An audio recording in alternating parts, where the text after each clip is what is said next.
Hello friends, எல்லாருக்கும் வணக்கம். எல்லோரும் எப்படி இருக்கீங்க? ஐ ஹோப் எல்லோரும் நல்லா சேஃபாக இருப்பீங்க அப்படின்னு நம்புகிறேன். நான் வந்து வீடியோ போட்டு 1 வீக் ஆச்சு. ஆல்ரெடி கம்யூனிட்டி டேப்பில் உங்கள் எல்லாத்துக்கும் நான் இன்ஃபார்ம் பண்ணியிருந்தேன். என்னோடய ஹஸ்பண்டுக்கு வந்து உடம்பு சரியில்லை, நான் ஹாஸ்பிட்டலில் அட்மிட் பண்ணியிருக்கேன் அப்படின்ட்டு. நீங்கள் எல்லாருமே எனக்கு நல்லா சப்போர்ட் அண்டு சீக்கிரமாக ரெடியாகி வந்துடுவாங்க, அது நீங்கள் ஒன்றும் பயப்படாதீங்க, கவலைப்படாதீங்க அப்படின்னு பர்சனலாக மெயில் அண்ட் மெசேஜ் பண்ணியிருந்தீங்க. உங்கள் எல்லாத்துக்காகவும் ரொம்ப ரொம்ப ரொம்ப நன்றி. ஸோ இந்த யூடியூப் வந்து நம்ம எல்லாத்தையும் ஒரு சொந்த பந்தங்களாக இணைச்சிருக்கு. அதுக்காக முதல்ல நன்றி. இப்போ பார்த்தீங்கன்னா என்னோடய ஹஸ்பண்ட் வந்து ரொம்ப நல்லா இருக்காங்க. நாங்கள் வீட்டுக்கு வந்துட்டோம்.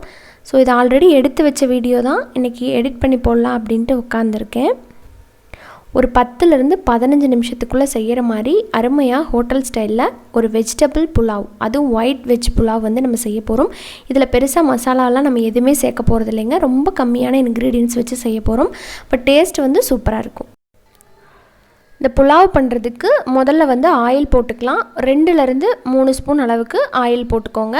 கூடவே வந்து நல்ல வாசனைக்காக இதில் வந்து 1லேருந்து 2 டேபிள் ஸ்பூன் நெய் சேர்த்துக்கலாம். நெய் விருப்பப்பட்டால் போட்டுக்கலாம், அப்படி இல்லைன்னா நீங்கள் ஆயில் மட்டுமே கூட சேர்த்து பண்ணலாம்.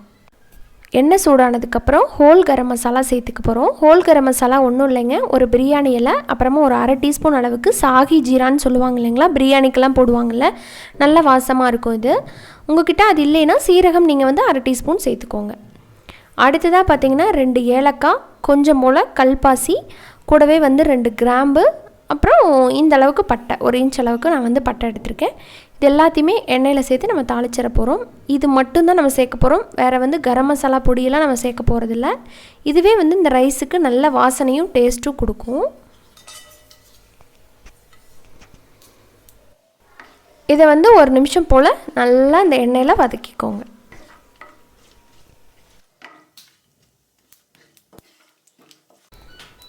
அடுத்ததாக இதில் நம்ம வெங்காயம் சேர்த்துக்கலாம். பெரிய வெங்காயம் 1, அதை வந்து நீல வாக்கில் கட் பண்ணி எடுத்துருக்கிறேன்.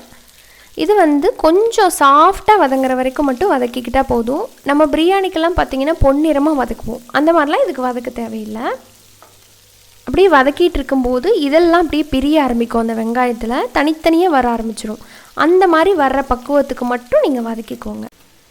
ஸோ இப்போ பார்த்தீங்கன்னா வெங்காயம் நல்லா வதங்கிருச்சு. உங்களுக்கு பார்த்தோன்னே தெரிஞ்சிருக்கும், நல்லா சாஃப்டாக வந்திருக்கு. அடுத்ததாக இதில் நம்ம காரத்துக்கு தகுந்த மாதிரி மிளகாய் சேர்த்துக்கலாம். பச்சை மிளகாய் வந்து நான் 2லேருந்து 3 போல் எடுத்துருக்கிறேன். நம்ம இதில் வந்து சில்லி பவுடர், அதாவது மிளகாய் தூள் சேர்க்க மாட்டோம். காரம் வந்து முழுக்க முழுக்க பச்சை மிளகா தான் சேர்த்துக்க போகிறோம். அதுக்கு தகுந்த மாதிரி நீங்கள் கூட குறைய சேர்த்துக்கோங்க. இப்போ நல்லா சேர்த்து வதக்குனதுக்கப்புறமா இதில் இஞ்சி பூண்டு பேஸ்ட்டு வந்து சேர்த்துக்க போகிறேன். இது வந்து ஒரு 1லேருந்து 2 டீஸ்பூன் பக்கம் நம்ம சேர்த்துக்கலாம்.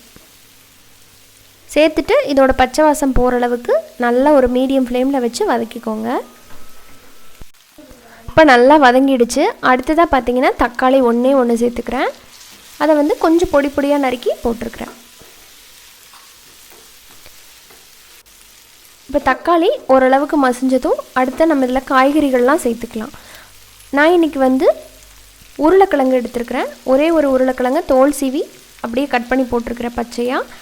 அப்புறமா அதே மாதிரி ஒரு கேரட்டை, ரொம்ப பொடி பொடியாக போட்டிங்கனாலும் கேரட் ரொம்ப குலைவாக போயிடும், கொஞ்சம் பெருசாக போட்டுக்கோங்க. கூடவே ஒரு 7லேருந்து 8 போல் பீன்ஸு, இதெல்லாத்தையும் சேர்த்துட்டு நல்லா வதக்கிக்கோங்க. இதில் நீங்கள் வந்து ப்ரோக்கோலி, காலிஃப்ளவர், மஷ்ரூம்ஸ் இந்த மாதிரி எது வேணாலும் சேர்த்துக்கலாம். நமக்கு பிடிச்ச காய்கறிகள் யூஸ் பண்ணிக்கலாம். இப்போ இதை நல்லா வதக்கியாச்சுங்க. மூடி போட்டு ஒரு 5 நிமிஷம் மட்டும் விடலாம். இது ஒரு 1/2 குக் ஆகட்டும். இந்த வெஜிடபிள்ஸ் எல்லாம் ஒரு 1/2 குக் ஆனதுக்கப்புறம் நம்ம ரைஸ் போட்டு வேக வைக்கிறப்ப சரியாக இருக்கும். இப்போ பார்த்தீங்கன்னா மூடி போட்டு ஒரு 5-6 நிமிஷம் விட்டதுக்கப்புறம் நல்லா மறுபடியும் மிக்ஸ் பண்ணி விடுறேன். நல்லா வெந்து வந்திருக்கு இப்போ உருளைக்கிழங்கெல்லாம். அடுத்த இதில் நம்ம பச்சை பட்டாணி வந்து ஒரு 1/4 கப் சேர்த்துக்கிறேன். நான் வந்து இன்றைக்கி ஃப்ரெஷ் பட்டாணி எடுத்துருக்கிறேன் அப்படிங்கிறதுனால கொஞ்சம் காய்கறி எல்லாம் வெந்ததுக்கப்புறம் நான் இப்போ போடுறேன். முதவே போட்டிருந்தோன்னா ரொம்ப குலைவாயிரும். இப்போ அரிசியில் வேகும் போது உங்களுக்கு சரியாக வந்துடும். நீங்கள் வந்து காஞ்ச பட்டாணி எடுக்கிறீங்கன்னா ஊற வச்சு வேக வச்சு சேர்த்துக்கோங்க, அப்போ தான் கரெக்டாக இருக்கும்.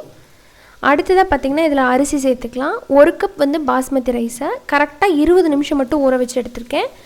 20லேருந்து 25 நிமிஷம் ஊற வைக்கலாம். அதுக்கு மேலே போயிடுச்சுன்னா ரொம்ப குழஞ்ச மாதிரி போயிடும். அதே மாதிரி அரிசி உடைய ஆரம்பிச்சிடும். 1 கப் பாஸ்மதி ரைஸுக்கு பார்த்திங்கன்னா 2 கப் தண்ணி. நான் இன்றைக்கி ஓப்பன் பேனில் வேக வைக்கிறதுனால 2 கப் தண்ணி ஊற்றிருக்கிறேன். நீங்கள் அப்படியே ப்ரெஷர் குக்கரில் பண்ணுறீங்க அப்படின்னா 1க்கு 1.5 தான் வைக்கணும். 2 வச்சிங்கன்னா குழஞ்சி போயிடும். இப்போ தண்ணி நம்ம சேர்த்த தண்ணி நல்லா கொதிச்சதுக்கப்புறம் இதில் ரைஸுக்கு தேவையான அளவுக்கு உப்பு சேர்த்துக்கோங்க. ஸோ தண்ணியோட மெஷர்மெண்ட் வந்து கரெக்டாக பண்ணும்போது தான் உங்களுக்கு ரைஸ் நல்லா ஃப்ளஃபியாகவும் லாங் கிரெயினாகவும் கிடைக்கும். இப்போ அடுத்து நம்ம ஊற வச்சுருக்கிற அரிசியை வந்து நல்லா தண்ணியை ஸ்ட்ரெயின் பண்ணிவிட்டு உள்ளே சேர்த்துருங்க. ஒரு பாஸ்மதி ரைஸும் ஒரு மாதிரி இருக்கும். இப்போ நம்ம லைட்டாக ஜென்டிலாக மிக்ஸ் பண்ண ஆரம்பிச்சிடலாம். இப்போ பாஸ்மதி ரைஸ் வாங்குறீங்கன்னா அதில் அந்த பேக்கை படித்து பாருங்கள். அதுலேயே உங்களுக்கு தண்ணி மெஷர்மெண்ட் எல்லாம் கொடுத்துருப்பாங்க, அதுபடி நீங்கள் சேர்த்துக்கோங்க. இப்போ பார்த்தீங்கன்னா தண்ணியும் அரிசியும் நல்லா மிக்ஸ் ஆகி இந்த மாதிரி வந்ததுக்கு அப்புறமா தான் நம்ம லிட் போடணும், மொதவே போட்டுறக்கூடாது. நல்லா ஏர்டைட் இருக்கிற மாதிரியான லிட்டு வந்து நீங்கள் யூஸ் பண்ணிக்கோங்க. அப்படி உங்களுக்கு மூடி ஏர்டைட்டாக இல்லை அப்படின்னா அடியில் வந்து துணியோ அலுமினியம் ஃபாயிலோ யூஸ் பண்ணிக்கோங்க. இப்போ மீடியம் ஃப்ளேமில் கரெக்டாக ஒரு 9 நிமிஷத்துலேருந்து 10 நிமிஷம் வச்சுருந்தேன். சூப்பராக நல்லா ஃப்ளஃபியாக அருமையாக வெஜ் புலாவ் வந்து ரெடி ஆகிடுச்சு. அப்படியே வெந்துட்டு இருக்கும்போதே வீடு நல்ல வாசமாக இருந்ததுங்க இந்த ரைஸ் பண்ணும்போது. இது வந்து ஒரு ப்ளைனான ஒரு வெஜ் புலாவ் தான், பட் சாப்பிட்றதுக்கு செம்ம டேஸ்ட்டாக இருக்கும். இதில் பார்த்திங்கன்னா கடைசியாக நான் கொஞ்சம் கட் பண்ண மல்லி இலை போட்டிருக்கிறேன். உங்களுக்கு வேணால் புதினா இலை கூட போட்டுக்கலாம், அது உங்கள் விருப்பம்தான். இப்போ ரைஸ் வந்து எப்படி ஒன்றோட ஒன்று ஒட்டாமல் வந்திருக்குன்னு பார்க்கலாம் வாங்க.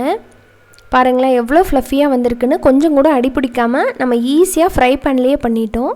கரெக்டாக 10 நிமிஷத்தில். ப்ரிப்ரேஷன் வந்து 10 நிமிஷம் ஆகும், செய்யறதுக்கு 10 நிமிஷம். ஸோ டோட்டலாக 20 மினிட்ஸில் அட்டகாசமாக ஒரு டின்னர் வந்து சூப்பராக நம்ம ரெடி பண்ணிடலாம். இதோட வந்து மஷ்ரூம் கறி, அப்புறமா பன்னீர் வச்சு பண்ணுற பன்னீர் பட்டர் மசாலா, ஆலு பட்டர் மசாலா, கூடவே வந்து சோயா சங்க்ஸ் கிரேவி, இதெல்லாம் வந்து சைவத்தில் ரொம்ப நல்லாயிருக்கும். கோஃப்தா கறி இதெல்லாம் நல்லாயிருக்கும். அசைவத்தில் போனீங்க அப்படின்னா சிக்கன் கறி, மட்டன் கறி, கூடவே வந்து எக் கறி, இதெல்லாமே செம்ம டேஸ்ட்டாக இருக்கும். இதுக்கு வந்து மேட்ச் ஆகிற மாதிரி என்னென்ன ரெசிபிஸ் நான் போட்டிருக்கேன் அப்படிங்கிறோட லிங்க் வந்து டிஸ்கிரிப்ஷனில் கொடுத்துருக்கேன். நீங்கள் இந்த ரைஸ் பண்ணுறீங்க அப்படின்னா நீங்கள் சைவமாக இருந்தீங்கன்னா சைவ பிளேலிஸ்ட்டை நீங்கள் பார்த்துக்கலாம். அசைவமாக இருந்தீங்கன்னா அசைவத்தில் உங்களுக்கு எது பிடிச்சிருக்கோ நீங்கள் அதோட பேர் பண்ணி இதை செஞ்சு பார்க்கலாம். சூப்பராக இருக்கும். ட்ரை பண்ணி பாருங்கள். ட்ரை பண்ணிவிட்டு உங்களோட ஃபீட்பேக் சொல்லுங்கள். நாங்கள் வந்து சும்மாவே இதை வந்து ஒரு லஞ்சுக்கு அப்படி இல்லைனா டின்னருக்கு சிம்பிளாக பண்ணிவிட்டு கூட ஏதாவது சப்பாத்தி அந்த மாதிரி பண்ணி சாப்பிடுவோம். இந்த வீடியோ உங்களுக்கு பிடிச்சிருக்குன்னு நினைக்கிறேன். வீடியோ பிடிச்சிருந்ததுன்னா மறக்காமல் நம்ம சேனல் நிக்கிஸ் கிச்சனை சப்ஸ்கிரைப் பண்ணிடுங்க. கூடவே இருக்கிற பெல் ஐக்கானையும் கிளிக் பண்ணிடுங்க. அப்போ தான் உடனுக்குடனே என்னோடய வீடியோவோட நோட்டிஃபிகேஷன் உங்களுக்கு கிடைக்கும். இன்னொரு இன்ட்ரெஸ்டான ரெசிபியோடு உங்களை மீண்டும் சந்திக்கிறேன். அது வரைக்கும் நன்றி, வணக்கம்.